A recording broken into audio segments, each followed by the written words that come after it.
شیر اور خرگوش۔ ایک گھنے جنگل میں ایک شیر رہا کرتا تھا۔ وہ تمام جنگل کا بادشاہ تھا، لیکن وہ بادشاہ جیسے پیش نہیں آتا تھا۔ ہر دن بے رحمی سے جنگل کے جانوروں کو کھا جایا کرتا تھا۔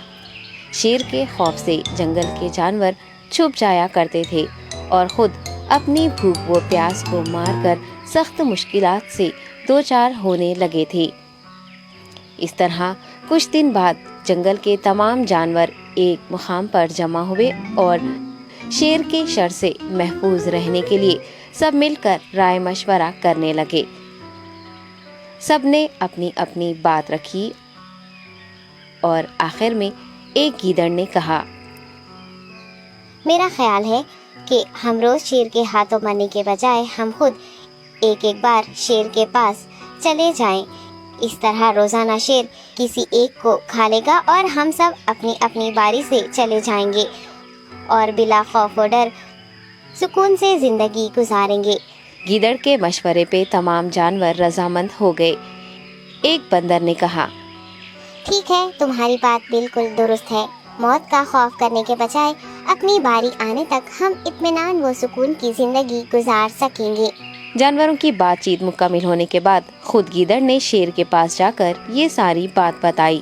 گیدڑ کی باتیں سننے کے بعد شیر نے کہا، میں بادشاہ ہوں، اس لیے تم سب کی بات مان رہا ہوں، لیکن ایک بات غور سے سن لو۔ اگر کسی دن مجھے جانور ملنے میں تاخیر ہو جائے تو میں خاموش نہیں بیٹھوں گا اور دوبارہ تم سب پر حملہ کرنا شروع کروں گا۔ شیر نے بڑے غصے سے یہ سب کہا۔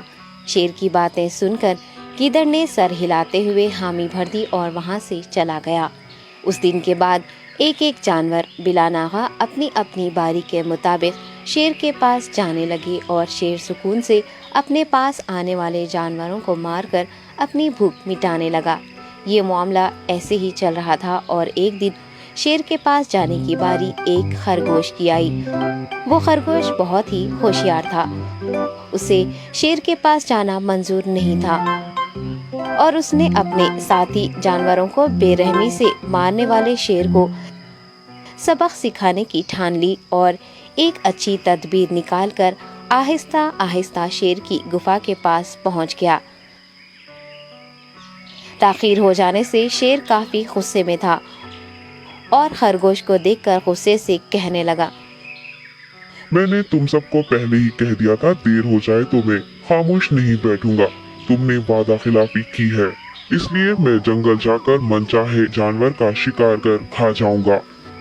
تب خرگوش نے شیر سے کہا، معاف کر دیجیے بادشاہ سلامت، غلطی ہو گئی اور اس کا ایک واجب سبب ہے۔ اطمینان رکھیے، میں بیان کرتا ہوں، آپ سنیے اور اس کے بعد آپ آرام سے مجھے مار کر کھا لیں۔ شیر نے پھر غصے سے کہا، وہ کیا بات ہے، جلدی بتاؤ۔